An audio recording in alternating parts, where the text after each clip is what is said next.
What's up? Nag-bid na naman ako ng isang laruan. So, tignan natin. So, as usual, ito ay Incredible Hulk figure. Screenshot. First appearance, Incredible Hulk. So, meron itong, ang alam ko based sa pag-aaral ko. Meron siyang gray variant, pero ito, green variant. So, let's see. Mukhang maganda. Ang nag-catch ng attention ko dito habang binubuksan ko, yung articulation, as always, and also yung comic book inside. If maganda yung comic book, possible na first and only, one and only comic book na meron ako. Comic book ng Incredible Hulk. And syempre, first appearance yun. And ang malupit dito, based sa screenshot, bago buksan, based sa screenshot na nakita ko is, ito ay MISB. Sa mga hindi nakakaalam, ang ibig sabihin nun ay mint in sealed box. Ibig sabihin, hindi pa siya nabubuksan nung original owner, and hanggang ngayon, nandun pa rin siya sa box. So, mint condition siya. It's just that, based sa mga nakita ko, ganda.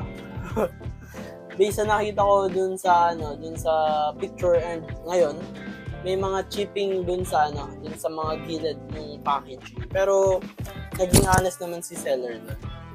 I'm not sure if nakita nyo na yung unang Incredible Hulk figure ko na pinid. Tada! Ito siya. Si Annihilus Incredible Hulk. The best. So, I think it's around 8 inches. Not sure, pero more or less 8 inches. And then, ngayon, ito na. Malaki din pala siya. Na-expect ko maliit lang siya, pero malaki siya. Tada! So, again, mint in sealed condition, pero may mga chipping dito sa mga gilid-gilid.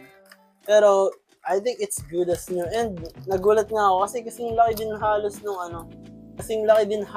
nitong Annihilus Incredible Hulk. So, I guess may kalaban na siya. Wow!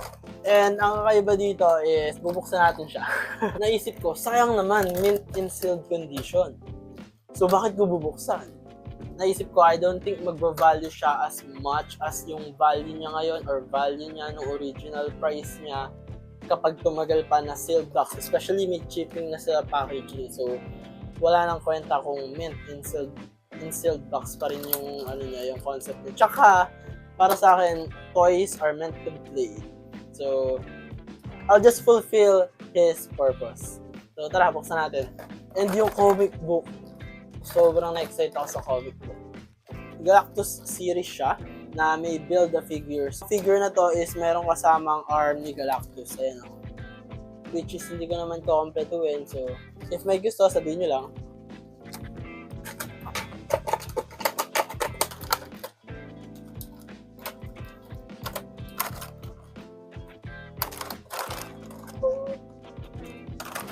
Whoa! So, after years, I guess. So, after years na naka-box siya, finally inopen ko na. Whoa! Mamaya na natin tignan yung figure, pero look at this, yung packaging. Again, Galactus series. So, build a figure. Ayan si Galactus. And then, sa likod, ayan yung ibang mga figures na nagko-contain ng parts ni Galactus. Comic book! Ayan yung first appearance ni Incredible Hulk. Gray pa siya dyan, long story. Pero, yan yung original color ni Incredible Hulk. Bago siya gawing color green, yung nakasanayan na color ng mga nakakarami sa atin. Buksan natin. Sorry sa mga natitrigger na toy collector.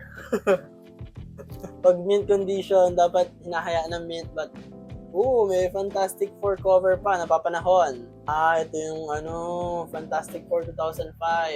Spoiler alert! Kung napanood nyo yung Deadpool, alam nyo kung ano yung tinutukoy ko. Wow! Let me know if gusto nyo i-discuss to or gusto nyo makita yung laman nito.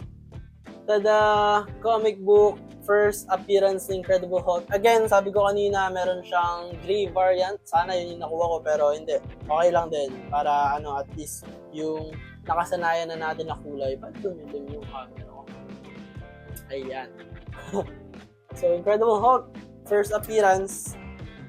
Ooh. I think kaya kong gawa ng video yung panels nito. Let me know if gusto nyo. Angas. Tago ulit natin. Ba't bumidilim?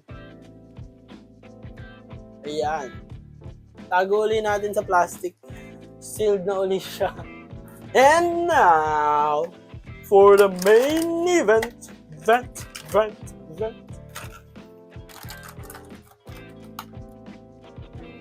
Kamay ni Galactus. Ulitin ko lang. And now, for the main event. Tada!